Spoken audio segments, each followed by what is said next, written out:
And for more on this landmark decision, I'm joined here at the big table by our very own ethics correspondent, Martin Gack. Martin, it's good to see you. Good to see you, too. We've been talking about this all day and saying we all know someone, an elderly person, someone who is ill, who possibly could face this situation, needing assisted suicide.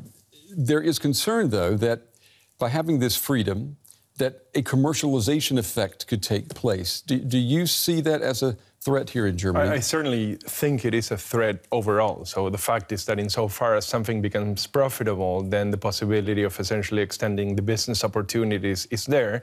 And in this case, we would be talking about death. So that means that actually in order to produce profit, you would need to kill essentially more people. However, the point to be made is that insofar as the rules are stringent enough and then there is enough vigilance in the enforcement of those rules, we essentially as a society, and certainly seems to be the position of the courts, this is a risk that we're willing to take.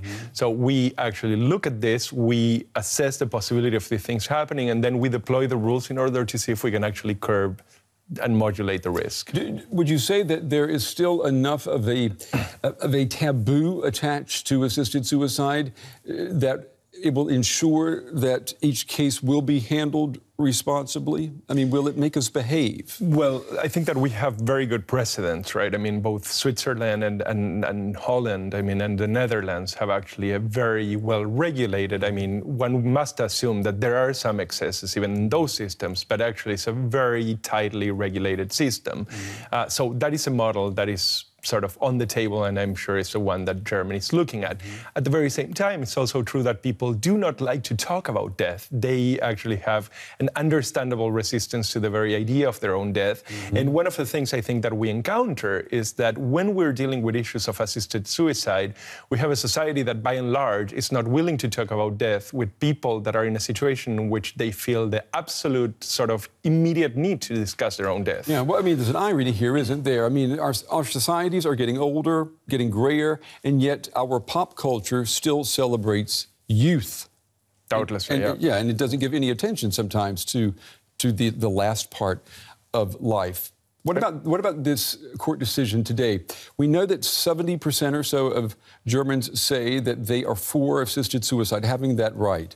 Was this decision today the legal community catching up with public sentiment? Very much so, very much so. I mean, I think that it is very clear from pretty much every poll, pretty much across Europe, that the general societal sentiment is with assisted suicide. And I think that we should be very careful here. I mean, the point is not that people should be allowed to kill themselves. The point is that people should have the choice, should the situation arise, to actually take that step. Nonetheless, obviously, the competing element is that what we're trying to do as a society and what the scientific community is trying to do is foreclose that. I mean, when we get to that point, that's a choice that we hope we don't have to make. I think that the point that the courts recognize is that it might be necessary to make that choice, and that the state of science is such that that choice in many cases must be made, and we have to give people that opportunity. And by more and more people, too, with the demographics, you know, the way that they are. Let's talk a little bit about where this court case came from. I mean, it comes from a position where just 5 years ago, a law was passed that said assisted suicide was banned. And again, it was attached to this fear of commercialization. Has society and the legal system, have we seen a 180 in just the span of 5 years? That would be very quick.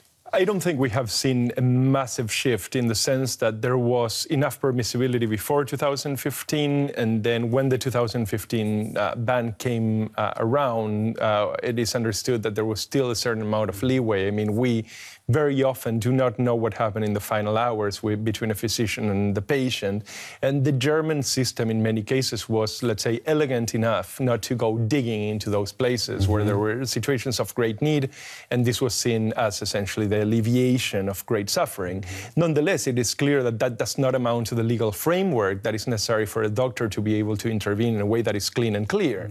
And I think that what this ruling does is precisely give that chance. It's not only really about like the right to die, but it's also producing the legal and jurisprudential security for health professionals to be able to be, you know, of assistance and actually help along.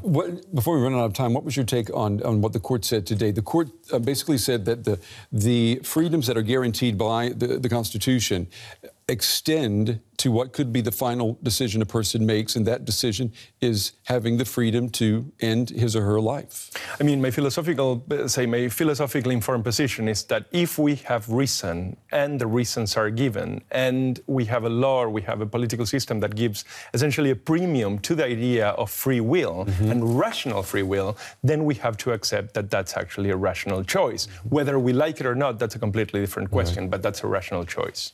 All right, Martin Gack, our ethics correspondent. Martin, as always, it's good to get your insights. Thank you. Thank you very much.